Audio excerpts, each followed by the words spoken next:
Hey, what's up everybody? It's Lance again, and today I'm going to give you guys another movie review. Today I'm going to review the newest Paul Thomas Anderson movie, Phantom Thread. I've been looking for you for a very long time. You look beautiful. Very beautiful. I have things I want to do. Things I simply cannot do without you. Reynolds has made my dreams come true, and I have given him what he desires most in return. Every piece of me. For those of you who don't know, Paul Thomas Anderson is one of my favorite filmmakers of all time. I've been watching his films ever since I started getting into film itself. All the way from Hard Eight, Boogie Nights, Magnolia, Punch Drunk Love, There Will Be Blood, The Master, Inherent Vice, and now, last but not least, The Phantom Thread. Or just Phantom Thread, excuse me. Phantom Thread stars Daniel Day-Lewis in possibly his last film role ever, Vicky Krieps and Lesley Manville. This film is about a dressmaker in the 1950s, post-war London, who has his own house. It's called the Woodcock House. His name is Reynolds Woodcock. He lives with his sister Sorrel Woodcock, and he makes dresses for a living for the rich and privileged people of London, specifically the women. Early on in the film, he encounters a woman by the name of Alma, who's played by Vicky Krieps, who's working as a waitress down at a diner or a restaurant, and he meets her and he finds a liking to her. He asks her for dinner. She says yes. They go on this kind of adventure together, and they understand if they like each other, and it's just basically about their relationship and the ups and downs of their relationship. That's what this whole film is really about. Reynolds Woodcock, played by Daniel Day-Lewis, is a very stubborn, very particular character. He wants everything done a certain way. He likes quiet in the mornings. He doesn't like people that doesn't deserve to wear his dresses to wear his dresses.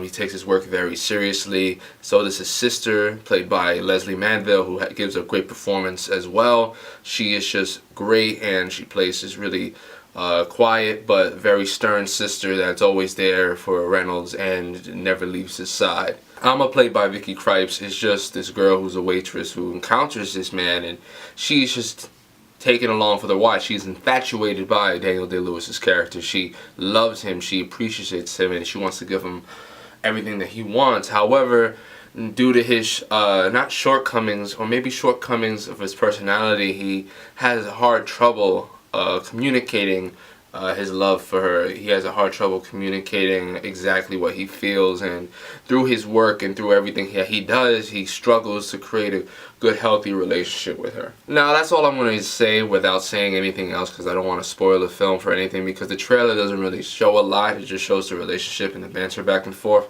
But what I will say is that this film does a great job of showing the glamour of 1950s London. Honestly, the dressmaking in this film, the costume design, the hair and hairstyling, it's just fantastic. I honestly think that it should win Best Costume Design this year at the Academy Awards, because, to be honest with you, Beauty and the Beast was cool and all, but Phantom Thread, this is a pure drama that delves deep into what it's talking about and what it's infatuated by.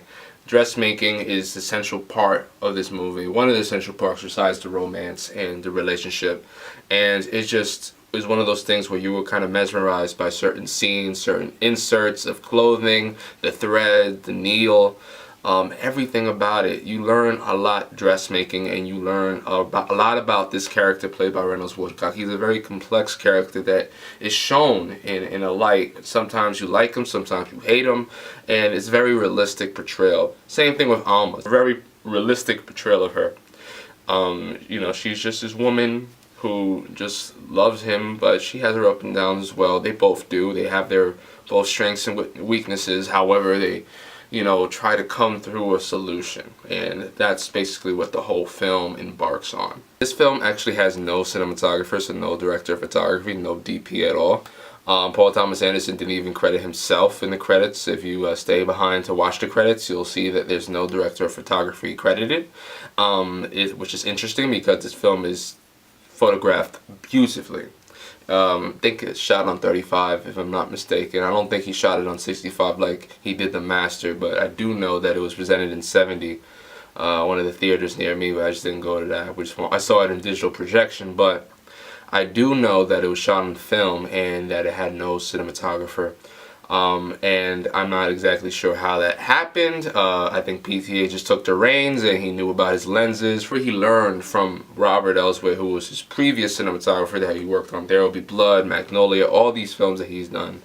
It's interesting to see how they were able to capture this glamour, this lore of this time period and not have a DP. It was just quite fascinating to see that, and I think it worked because it just looks beautiful. Good camera operators, good grips, good lighting, good gaffers. I think it was just a really well made film photographic wise. It was just fantastic. I don't really have a lot to say that's bad with this film. Daniel Day-Lewis gives one of the best performances that you'll see all year. It's not one of his most transformative roles, I guess you can say. I mean, if you watch him in There Will Be Blood, if you watch him in Lincoln, if you watch him in My Left Foot, he obviously gives way more method, transformative roles with those movies. However, with this movie, it's a little bit more subtle. However, you still see him become this man, and it's still a treat to see. Vicky Krieps, I don't believe she did anything American or British wise before this movie. I believe she's a German actress, but she's great as well. She's really good, and the banter that they had back and forth, she has really good chemistry with Daniel Day-Lewis, and I was very surprised because I had never seen her before, and she really does a good job. I couldn't really pick any real negatives with this film. This is one of my favorite directors. I believe that he is one of the best directors working today, if not the best, and one of the best filmmakers of all time. His work speaks for himself. He's one of the best visual storytellers, I believe, that I've ever seen. But yeah, I'm gonna give it a 9.5 out of 10. I think it's a really good movie. Very good movie. I loved the shit out of this movie, and I think I want to see it again, hopefully in 70mm if I can get the chance later on, maybe next weekend or so. But anyway, that's it for my review. Definitely go see it, and I'll talk to you guys later for my next movie review. Alright guys, peace!